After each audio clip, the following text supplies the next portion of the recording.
Hello everyone, this is part 2 to my Brownell's Glock 19 assembly process. This is I got my Glock 23 lower in today, and this was a brand new one, a Gen 3 version. Obviously, no interchangeable back straps on it like the Gen 4s have. Different size, the original size magazine release. Excuse me, and the slick side texturing. So I do have a stick-on grip coming for this, and I more than likely will do some undercutting here and probably get rid of those finger grooves. So I'm not sure when I'll get to that, but I probably will in the near future. So let's go ahead and show you. That is an empty chamber. You can see the feed ramp right there. And that is this is a Gen 4 barrel that I got used in excellent condition, very low round count. And you guys saw me build the upper. I did throw the plastic sights on there for right now. I do have some excess big dots coming that I got used from somebody that I'll be putting on here. And then this is the lower. So what I did before off camera here is I took the trigger assembly and the connector housing, that unit that's all one piece, the cruciform and all that.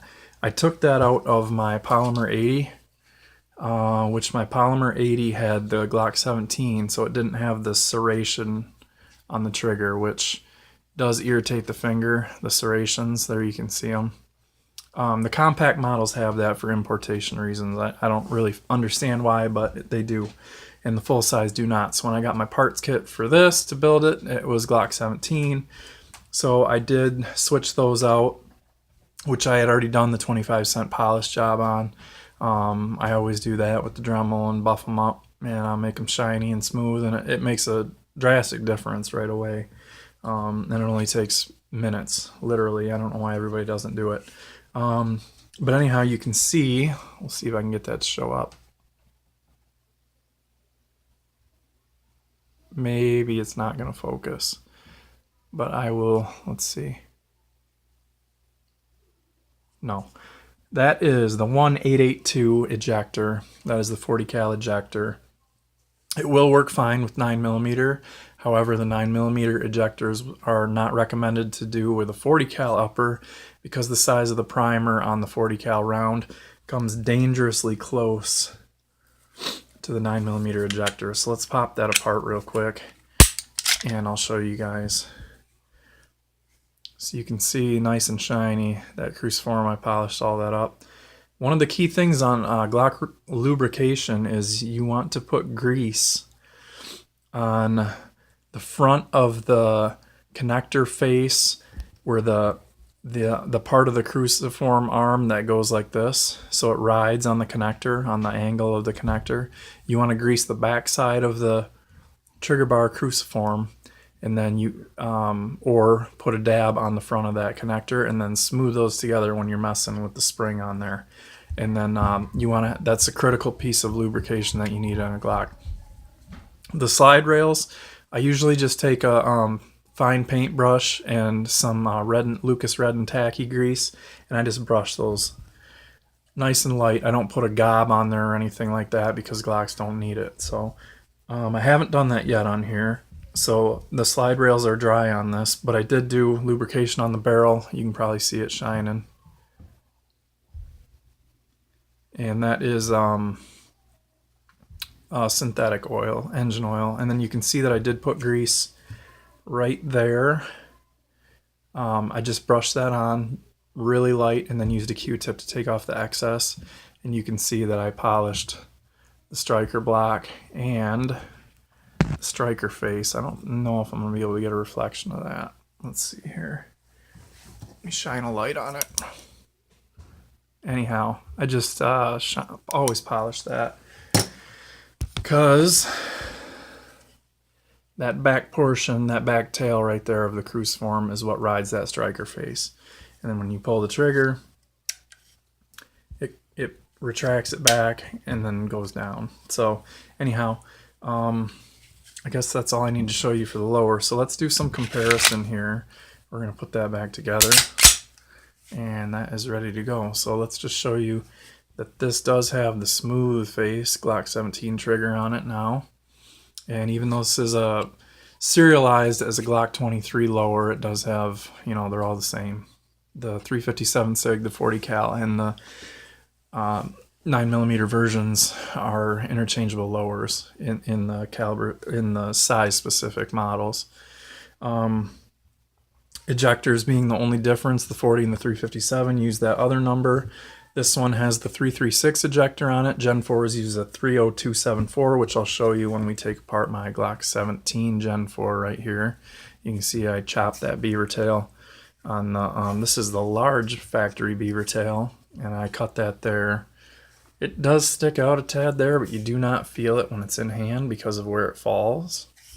And let's show that that is empty as well. So this has AmeriGlow sights on it. These are the AmeriGlow solid black rear with the fiber optic front. And like I said, large factory beaver tail with a custom chop on that.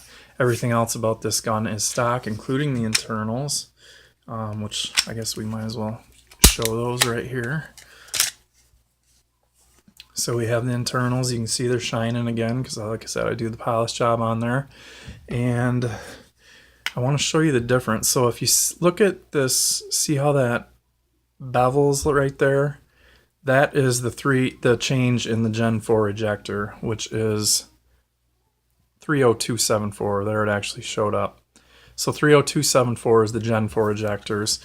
A lot of times if you're getting brass to face with your Glocks, you can play around with the difference between a 336 ejector and a 30274.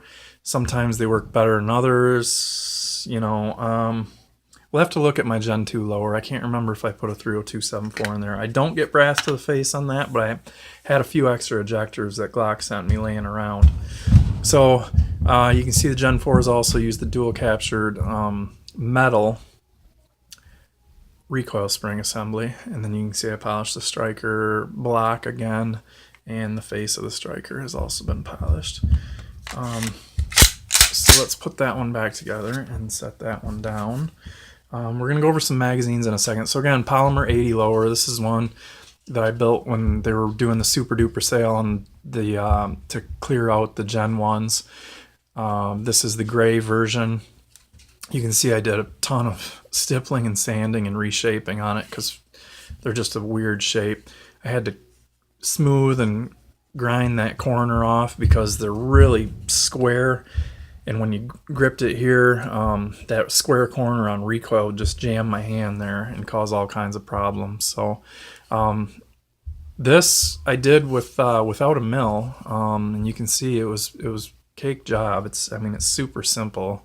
These are ridiculously easy to build. These versions do have the polymer rear rails on them, but this does run flawless. It's never had a failure yet. So, and I've only probably put 200 rounds through this one, but it's pretty cool. It's got a nice Picatinny rail on it, and it matches the Cerakote on my Gen 2. This is Sniper Gray. So let's look at the Gen 2 17, which has been chopped to the exact length of a 19. So you can see right here, these are the exact same length. So I can run the 15 round. This is a Magpul 15 round. And you can see that's a flush fit in there. And then I'll show you on this one. So that is a flush fit there as well. This is the Glock 17 factory mag. This happens to be a Gen 4 version that has the cuts on both sides. And you can see that's how much it sticks out here. Let's put it in the Gen 2 with the chop. And there you can see it there. This is the 21 round Magpul, competition legal, 140 millimeter. These work flawless for me so far. I've only bought one of them just to try it out, and I wanted to see. I'm testing it out because I like to throw it in my nightstand weapon, which is that Gen 4 with the light on it. So you can see that doesn't stick out a ton on a 19 length gun. Let's look at it in a 17 length gun. Not a whole lot. I mean, that last witness hole is covered up on that factory grip there. So, and let's look at it in a factory frame. So, doing good here, and let's show the difference here in slide length. So that's what I gained right there for concealed carry purposes, the 19 to my chopped 1719. That has a cheap plug. This one I got the flush plug coming for this, so just keeps the dust out of there. I don't know if I really care too much whether or not it has one in it or not. You can see this one doesn't have one, so it's not really that big of a deal. And then you can see that I did massive amounts of stippling. I relieved for the magazine release here. That's all stippled and undercut. So let's look at a profile here of the trigger guards and just show. You don't need to remove a ton there because you don't want to make it too thin. There we go. That's a better view. You can see it really, I got a Band-Aid on today, but so you can see there. So that is the difference, and that's the completed pistol for now. So I'm going to pop that slide off and lubricate those slide rails, and I guess that's it. Let me show you really quick some holsters. That's the Glock Sport Combat factory holster. You can see I've kind of modified it so it sits with a little bit of cant, and I notched that for some reason. I can't remember if that was for a different weapon or what, because you can see it doesn't, the factory one doesn't come near it. So this is, that Brownell slide fits in there, no problem. This is an acre inside the waistband. It says Glock 20 on it, so you know it's going to fit for the 19. And that fits nice. And so that's that. And this is a custom Kydex outside the waistband with speed clips on it. And that's what I've been running this Gen 2 in. So let's see if that Brownell slide will... Yep, clicked right in there and no concerns. Yep, that'll draw nice. And it didn't look like it did any marring on that or anything. So good to go. So Kydex holsters with this Brownell's profile. I saw where another guy said that he was having problems with it, but his looked a lot more angular than mine. I mean, this is angular, but his look